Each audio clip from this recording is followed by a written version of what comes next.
Assalamualaikum warahmatullahi wabarakatuh. Jumpa kembali bersama Mimin di serial India Balika Padu. Jangan lupa untuk tekan tombol subscribe dan lonceng notifikasinya agar tak ketinggalan sinopsis berikutnya. Di pagi hari itu terlihat Suganda yang membukakan pintu kamar Anandi.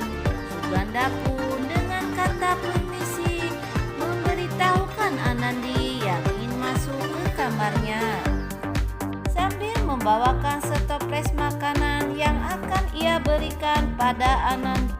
Dengan keramahan diiringi senyuman Suganda, Suganda pun menyapa dan memuji Anandi yang saat itu sedang mengalami hamil muda.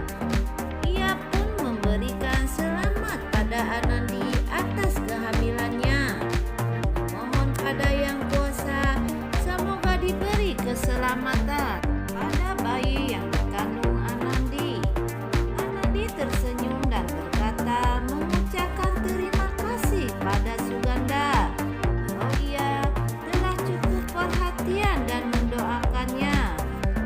Akhirnya Suganda pun berkata pada Anandi kalau ia datang ke sini ingin memberikan makanan yang sengaja ia buatkan untuk Anandi.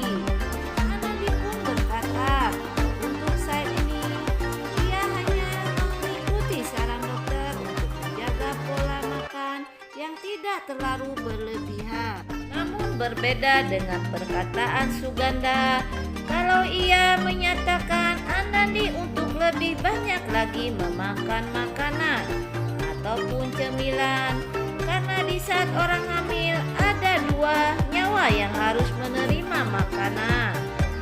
Melihat Suganda yang terkesan sedikit memaksa, yang ingin meminta dirinya untuk memakan makanan yang ia bawa, saat itu Anandi pun terbayang kembali di mana saat itu ia telah diracuni melalui manisan yang ia suapkan ke mulutnya.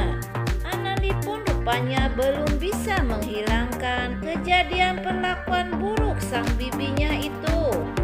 Di saat Suganda terus meminta Anandi untuk mau menerima makanan yang ia bawa itu, tiba-tiba Sip keluar dari kamar gantinya dan berkata pada Suganda, Anandi tak akan mau menerima makanan yang engkau bawa karena ia masih trauma dengan kejadian perlakuan buruk yang kamu lakukan dengan memberikan racun pada manisan yang kamu suapkan ke mulut Anandi.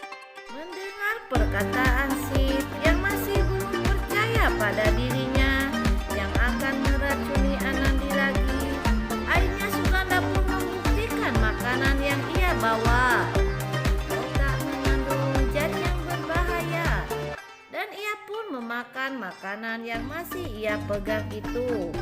Sip berkata untuk menaruh saja makanan itu di atas tempat tidurnya dan meminta Suganda untuk keluar dari kamarnya.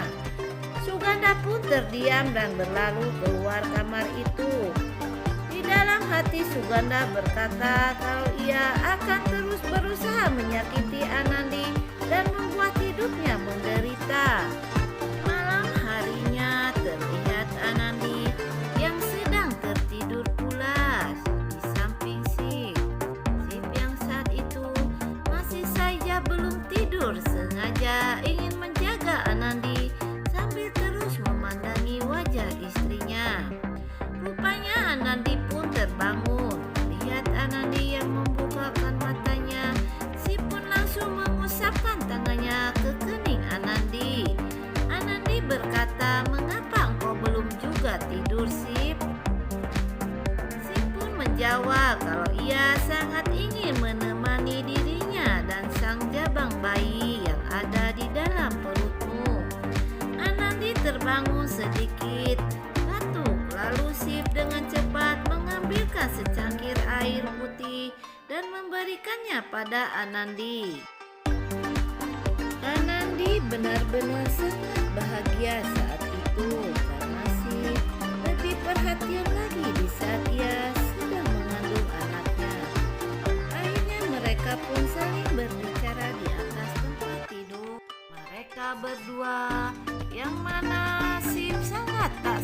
untuk cepat mendapatkan seorang putri dari Anandi.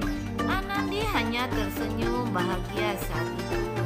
Benar-benar momen yang sangat indah malam itu, di saat mereka berdua yang sedang berbahagia pasca kelahiran sang jambang bayi yang tak lama lagi akan turun ke bumi. Si pun membelai Anandi dan mereka pun terhanyut dalam kemesraan saat malam itu. Nampak Anandi sangat gembira mendapat perlakuan seperti itu. Begitu pula dengan Sif yang sangat menyayangi Anandi dengan sepenuh hati.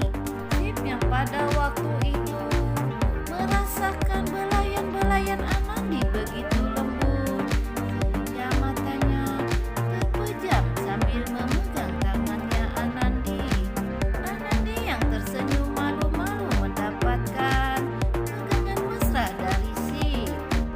Keesokan pagi harinya, nampak Anandi tengah berada di taman. Ia sedang melakukan senam yoga yang diperintahkan oleh dokter tersebut. Nampak Anandi duduk termenung sambil terdiam menahan napasnya. Tiba-tiba saja Sif datang menghampiri Anandi dan Anandi pun menatap ke arah Sif yang pada waktu itu datang menemui dirinya. Anandi pun tersenyum seraya memandang kehadiran suaminya pada waktu itu. Sif pun berkata, "Apa yang sedang kamu lakukan sendirian di sini?" Anandi dengan senyum manisnya menjawab perkataan Sif kalau ia mengikuti saran dokter untuk berlatih mengatur pernapasan dengan melakukan senam yoga. Sif pun tersenyum seraya duduk di samping Anandi dan mengikuti gerakan-gerakan Anandi yang diperagakannya pada waktu itu. Lalu mereka berdua melakukan senam pengambilan napas. Saat mereka melakukan pengambilan senam napas, tiba-tiba saja handphone Anandi berdering. Nampak Sif berhenti melakukan senam itu seraya berkata kalau handphonenya berbunyi. Lalu Anandi pun tersenyum sambil berkata kepada Sif, "Kalau telepon itu berdering, janganlah engkau berhenti," seraya tersenyum. Oke kawan semua, saksikan terus sinopsis jalan ceritanya. Sekian.